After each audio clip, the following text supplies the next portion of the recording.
इसी प्रकार अन्य प्रसंगों को श्रवण करने के लिए मेरे YouTube चैनल को सब्सक्राइब करके बेल आइकन को अवश्य दबा दें। नारद जी को श्राप था कि वो एक जगह पर केवल उतनी देर टिक सकते थे जितनी देर गाय दुही जाती है। इतनी समय तक नारद जी एक स्थान पर रुक सकते थे। लेकिन एक दिन नारद जी घूमते घूमते भगवान शिव की कृपा से हिमालय के कंदराओं में चले गए और हिमालय में कहां पहुंचे? जहां से गंगा नदी का उद्गम स्थान है, जहां से गंगा निकलती हैं, वहां नारद जी पहुंच गए। और जब गंगा को देखा, सुंदर स्थान को देखा, तो जो नारद जी को श्राप था एक समय पर केवल कुछ समय तक रुकने का, वो श्राप वहां पर नष्ट हो गया। पूजा से भैया, पाठ से, प्रणाम करने से व्यक्ति के बड़े बड़े श्राप मिट जाते हैं। एक गुरु की चर्चा आती है जिनका नाम था रामदास। रामदास शिवाजी के गुरु थे। शिवाजी के गुरु का नाम था रामदास। एक बार वो रामदास काशी में आए अपने शिष्य को लेकर के। ये गुरुजी से हमने कथा सुनी थी। और संत महात्मा भिक्षा से भोजन करते थे। रामदास जी ने अपने चेले से कहा कि जाओ काशी से भिक्षा मांग कर लाओ और हम लोग उसी का पान करेंगे। उनका शिष्य चला गया कहां पर? भिक्षा मांगने। एक ब्राह्मण के दरवाजे पर गया। ब्राह्मण ने देखा उस बालक को और उसके माथे की रेखाओं को देखा तो बोले, ब्राह्मण तू यहां क्या कर रहा है? तेरी तो कल मृत्यु होनी है, तुझे तो अपने परिवार के साथ होना चाहिए। अब ये बताओ, जिससे कह दिया जाए कल तुम्हारे प्राण निकलने हैं, उसके तो प्राण आज ही से निकलने लगेंगे। उसने तो वहीं कटोरा फेंक दिया, भिक्षा का पात्र फेंक दिया, वापस अपने गुरुजी के पास आया। बोले, गुरुजी हमें अपने घर जाना है। मैं वहां भिक्षा मांगने गया था, वहां पर एक ब्राह्मण सूर्य को अर्घ दे रहा था और उसने कहा कल तेरे प्राण निकल जाएंगे। गुरुजी मैं मरना नहीं चाहता, और अगर मेरी प्राण भी निकले तो मैं अपने घर परिवार के पास कम से कम चला तो जाऊं। अभी एक दिन का समय है। गुरुजी ने कहा कि कहां महाराष्ट्र को, कहां काशी, वहां तू जा भी नहीं सकता, पुरानी घटना है।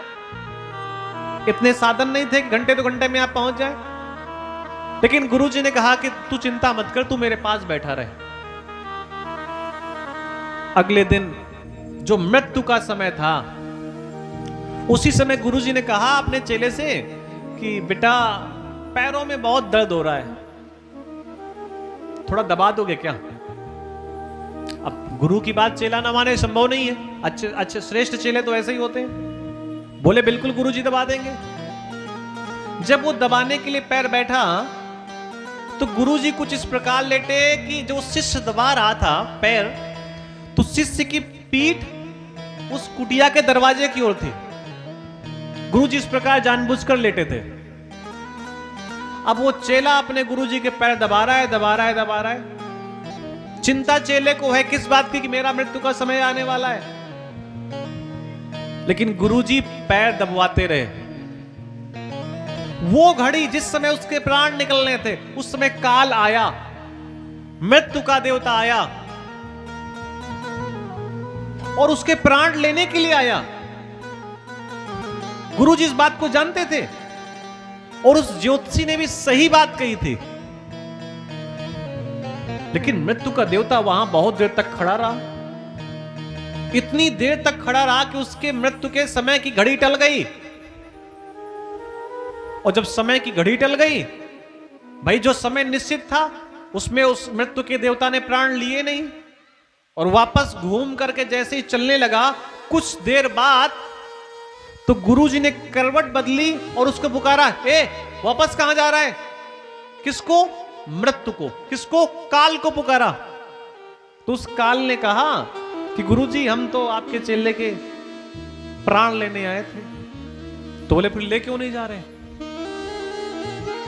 बोले प्राण लेने आए थे तो खाली हाथ क्यों जा रहे हो? तो उस काल ने कहा, उस मृत्यु के देवता ने कहा कि मेरे परमात्मा का आदेश है कि कोई भी व्यक्ति अगर भगवान के पूजन पे है या गुरु के पूजन पे है या किसी देवता के पूजन पे है तो उस पे आप विघ्न नहीं करेंगे, उसे टोकेंगे नहीं, उसे रोकेंगे ही नहीं। और ये आपका चेला तो आपके पैर दबा रहा था, आपकी सेवा में था, और ये अगर आपकी सेवा में था तो मैं इसे कैसे टोक सकता हूं? मैं इसके प्राण कैसे ले सकता हूं? इसलिए मैंने इसके साथ आपको प्रणाम करके वापस अपने लोक में जाना उचित समझा। मृत्यु की घड़ी टल गई, वो चला गया वापस। अगले दिन गुरुजी ने चेले से कहा जाओ भिक्षा लेकर के आओ। बोले कहां जाए? बोले वही उसी ब्राह्मण के दरवाजे जाना जिसने कहा था कल तेरे प्राण निकल जाएंगे। चेला गया और फिर भिक्षा मांगी। अब ब्राह्मण के माथे में पसीना आ गया। अरे बोले तुझको तो मर जाना चाहिए था, तू यहां जिंदा कैसे है? उस चेले ने पूरी घटना बताई कि मृत्यु तो आई थी लेकिन खाली हाथ चली गई। कैसे? मैं अपनी गुरु की सेवा में था। अच्छा, मेरी ज्योतिष फेल हो गई, अपने गुरु का दर्शन तो करा। वो ब्राह्मण गुरु के दर्शन करने आया। गुरु जी का नाम था रामदास। उस ब्राह्मण ने कहा गुरुदेव आज के बाद मैं आपको एक और नाम देता हूं। तब से उनका नाम पड़ा समर्थ गुरु रामदास। तब से उनका नाम पड़ा। तो भैया ये होती चीजें, श्रेष्ठ जगहों पर इस प्रकार के पाप और अपराध और ये कुछ अपना असर नहीं कर पाते। नारद जी जब उस गंगा की नदी के किनारे गए, पर्वत की शीतल सुगंध हवा जब लगी नारद को, तो नारद को ऐसा लगा यहां आंख बंद करके बैठ जाना चाहिए। और नारद जी वहां आंख बंद करके बैठ गए। नारद जी का ध्यान लग गया। अच्छा, एक बात और भी है, अक्सर कथाओं में सुना होगा कि अगर धरती लोक में किसी का ध्यान लग जाए तो स्वर्ग लोक का ध्यान भंग हो जाता है। इधर नारद को ध्यान क्या लगा, उधर इंद्र को चिंता होने लगी कि लगता है हमारे आसन को कोई लेना चाहता है। उसी समय इंद्र ने अप्सराओं को भेज दिया। किस लिए? ताकि इसका ध्यान भंग हो जाए, इसकी तपस्या भंग हो जाए। अप्सराओं को भेजा, वो नाच नूक के गागू के चली गई, कोई फर्क नहीं पड़ा, कोई फर्क नहीं पड़ा। तब देवता ने कामदेव को भेजा कि जाओ इनकी तपस्या को भंग करो। कामदेव गए, तपस्या को भंग करने का प्रयास किया, लेकिन कामदेव के बाणों ने भी नारद का कुछ नहीं बिगाड़ पाए। ये किसकी कृपा से हो रहा था? शिव की कृपा से। जहां पर शिव की कृपा होती है वहां किसी की दुष्टता नहीं चलती है। कामदेव असफल हो गया तो कुछ समय के लिए कामदेव वहीं पर रुका। नारद जी की तपस्या खुली। नारद जी ने जैसे ही आंख खोली, कामदेव ने नारद जी को प्रणाम किया। और नारद ने कहा कामदेव तुम यहां क्या कर रहे थे? देखिए कामदेव का मतलब क्या है। हम लोग रास्ते पे जाते हैं, कहीं कोई महंगी वस्तु देख लेते हैं तो हमारा मन उसकी तरफ लालायित होने लगता है कि हमारे पास भी ये वस्तु होती तो कितना अच्छा था। यही देवताओं में कामदेव का काम है कि आपके मन को आकर्षित करना तमाम विषय वासनाओं में, और सबको आकर्षित भी होता है। नारद ने कहा कि तुम यहां किस लिए? कामदेव ने कहा मैं आपकी तपस्या भंग करने आया था, तो मैं फेल हो गया, मैं असफल हो गया, मैं आपकी तपस्या भंग नहीं करवाया। आपके ऊपर मेरे काम के बाणों का कोई प्रभाव नहीं हुआ। एक बात और ध्यान रखना, जब मन की कामनाएं पूरी नहीं होती उसी समय क्रोध आ जाता है। आपने किसी से कहा ये कर लीजिए, अब वो नहीं कर रहा तो तत्काल आपको क्या आता है? क्रोध। और क्रोध कब आता है? हमेशा याद रखना, जब मन की इच्छाएं पूरी नहीं होती उसी समय क्रोध आता है। नारद जी ने कहा कि देखो मेरे ऊपर तुम्हारे काम के बाणों का तो असर नहीं हुआ, लेकिन मुझे क्रोध भी नहीं आया। और नारद जी को ऐसा लगा कि अब ये बात पूरे संसार को पता होनी चाहिए। एक बात ध्यान देना, कामदेव ने शिव के ऊपर अपने बाणों का प्रभाव किया, तो शिव देव, भगवान शिव काम को तो जीत गए लेकिन क्रोध को नहीं जीत पाए। और ये कथा में आता है कि भगवान शिव ने कामदेव को भस्म कर दिया, लेकिन नारद ने कामदेव काम को भी जीत लिया और क्रोध को भी जीत लिया। तो नारद जी को लगा इतना बड़ा मैंने काम किया है तो मुझे अपना प्रचार तो करना चाहिए था। अरे बताएं तो सही कि हमने इतना बड़ा काम कर लिया। अपने पिताजी के पास चले गए, ब्रह्मा के पास। ब्रह्मा जी के पास गए तो ब्रह्मा जी ने कहा कि पुत्र, ये तो बहुत अच्छी बात है कि तुमने काम को जीत लिया, क्रोध को भी जीत लिया। लेकिन ब्रह्मा जी ने धीरे से समझाया कि एक काम करिए बेटा। देखिए पिता समझा ही सकता है कि ये जिस प्रकार आपने अपने चरित्र का बखान हमसे किया है ना, अपने गुरु से न करना। अब नारद जी के गुरु कौन है? भगवान शंकर। अपने गुरु से ये बात बिल्कुल न कहना। अच्छा, किसी से कह दो कि ये बात उनसे ना कहना, इसका मतलब है वो बात कहनी है। अक्सर होता नहीं कि ये बात मैं केवल तुम्हें बता रहा हूं या तुम्हें बता रही हूं, तुम मेरी बहुत खास हो और किसी से कहना नहीं। हाँ बिल्कुल दीदी, किसी से नहीं कहेंगे। अब वो भी अपनी सहेली को बता देगी। बिल्कुल चुपके वाली बात है, किसी से कहना नहीं। और किसी से ना कहना, इस चक्कर में पूरे मोहल्ले में बात हो जाती है। शर्त होती किसी से कहना नहीं, वो भी सामने वाले को यही शर्त दे देती कि तू मेरी खास है, इसलिए तुझे मैं बता रही हूं, लेकिन ये बताना नहीं किसी को। हाँ बिल्कुल नहीं बताएंगे। नारद जी ने से उनके पिताजी ने कहा कि आपने काम को जीत लिया, क्रोध को जीत लिया, लेकिन ये बात किसी और से मत करना, और गुरु से तो बिल्कुल भी मत करना। नारद जी ने कहा गुरु से क्यों मना किया? अरे गुरु से हम बड़े हो गए, गुरु क्रोध को नहीं जीत पाए, हमने क्रोध को जीत लिया।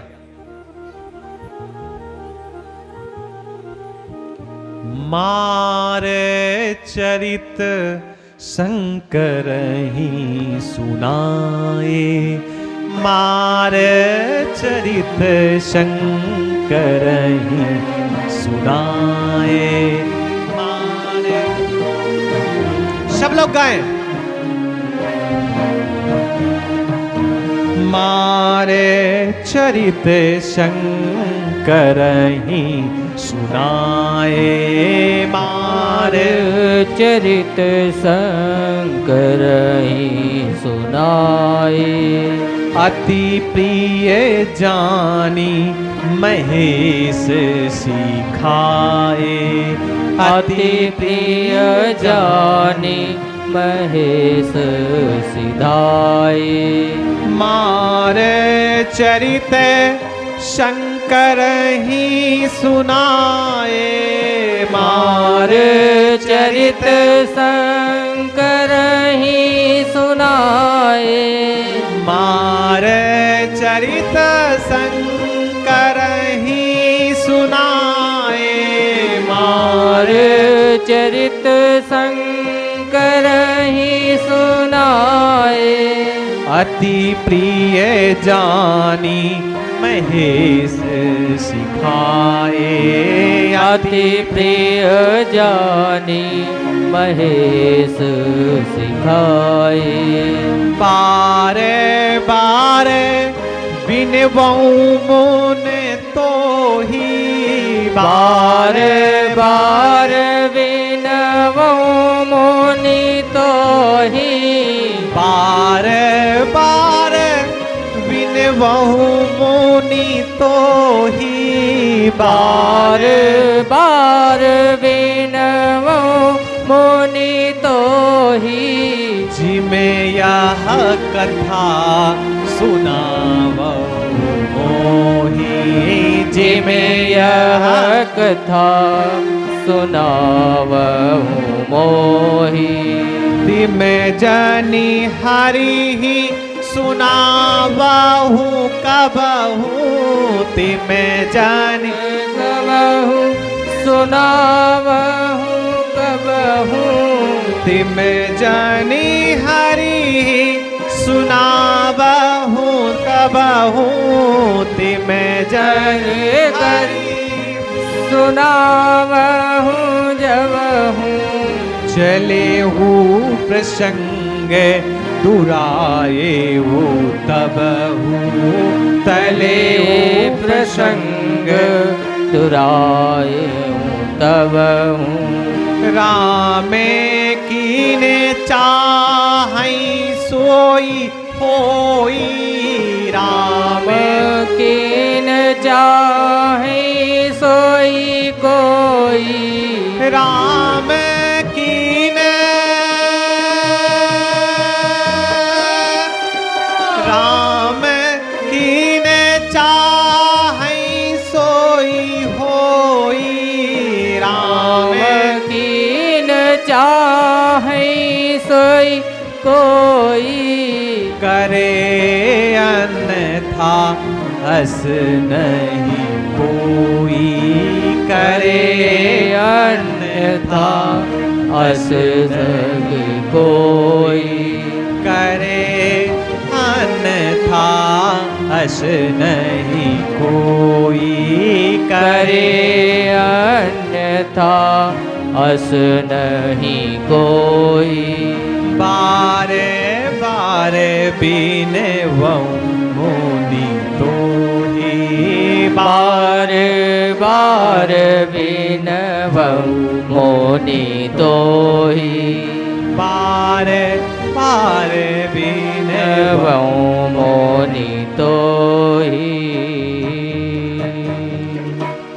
मार चरित शंकर ही सुनाए। ब्रह्मा जी ने मना किया था कि गुरु जी को मत बताना, तो शंकर जी को लगा अरे काल करे सो आज करे सो वही, अगर भूल गए गुरु जी को बताना तो तुरंत चले गए भगवान शिव के पास और भगवान शिव ने अपने निकट आसन दिया। देखिए हम बड़े पद में पहुंच जाएं, बहुत बड़े बन जाएं, कितने भी बड़े बन जाएं, लेकिन हमें अपनी मर्यादा को नहीं त्यागना चाहिए। आप मंत्री बन गए हैं भैया तो घर में मंत्री हैं, आप जज साहब बन गए हैं तो घर में जज साहब हैं, वहां जहां ऑफिस में जज साहब हैं, ऑफिस में मंत्री हैं। लेकिन अगर आप घर पे आ गए हैं तो भैया आप पति हैं, आप बेटा हैं, आप भाई हैं, आप बंधु हैं। आपका पद आपके ऑफिस तक रहे ये तो बहुत अच्छा है, लेकिन वो पद अगर घर में आ जाए तो भैया समस्याएं हो सकती है। बार शिव जी के पास जब भगवान नारद जी गए तो शिव जी ने अपने बगल में बैठाया। एक चीज याद रखना कि जिनके नीचे हम बैठते रहे हैं, अगर हमारे पद बढ़ने के बाद अगर हमने बगल में बैठने का प्रयास किया ना, ठीक है वो हो सकता है हमसे पद में कम हो, तो कहीं न कहीं घाटे का सौदा है। कल एक कथा सुना रहे थे, बात बता रहे थे मनोज भैया, याद आ गया कि किसी व्यक्ति का सर्किट हाउस से फोन आया एक गुरु जी के लिए कि आकर के आशीर्वाद दे जाओ। तो गुरुजी ने कहा कि तुम चाहे सर्किट हाउस में बैठे हो और चाहे राज्यसभा में बैठे हो, आशीर्वाद लेना है तो यहीं पे आओ। गुरुजी आशीर्वाद देने वहां पे नहीं आएंगे। या तो ये बात कहो नहीं कि हमको आशीर्वाद चाहिए, और अगर आशीर्वाद चाहिए तो भैया चुपके से आ जाओ, कौन सा कुछ समस्या है।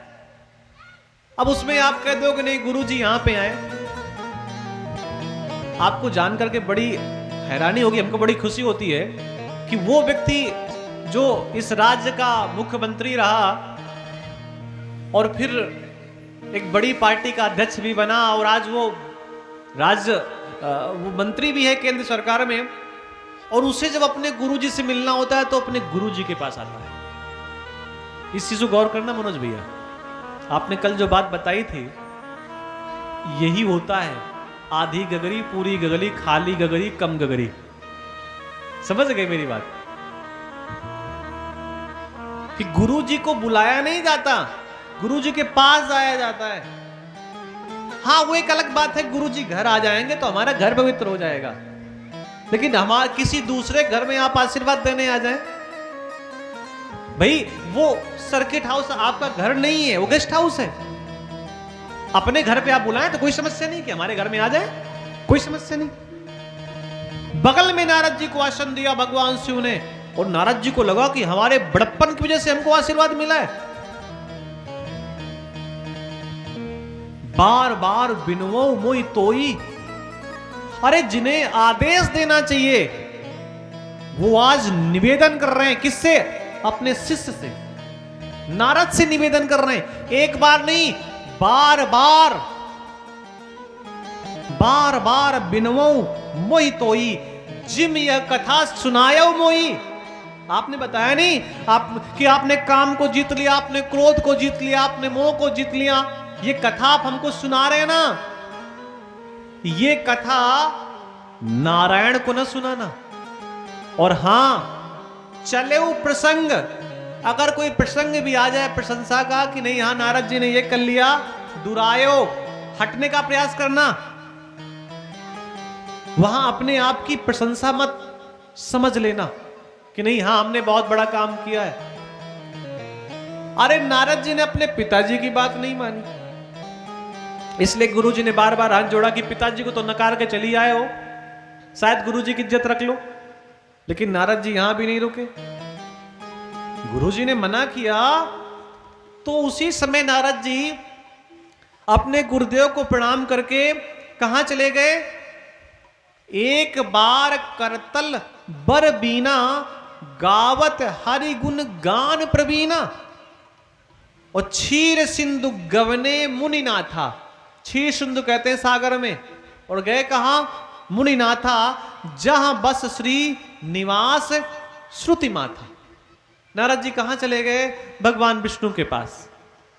आप कभी भी चित्र देखना तो भगवान विष्णु कहां बैठे हैं? शेष सैया पे।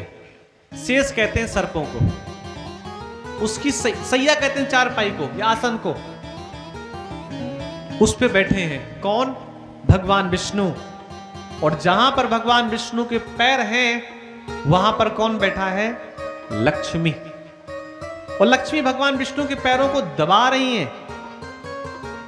भगवान विष्णु की सेवा में निरंतर लक्ष्मी हैं। और जिन्हें लक्ष्मी चाहिए उन्हें इस चित्र के अनुसार थोड़ी प्रक्रियाएं करनी चाहिए।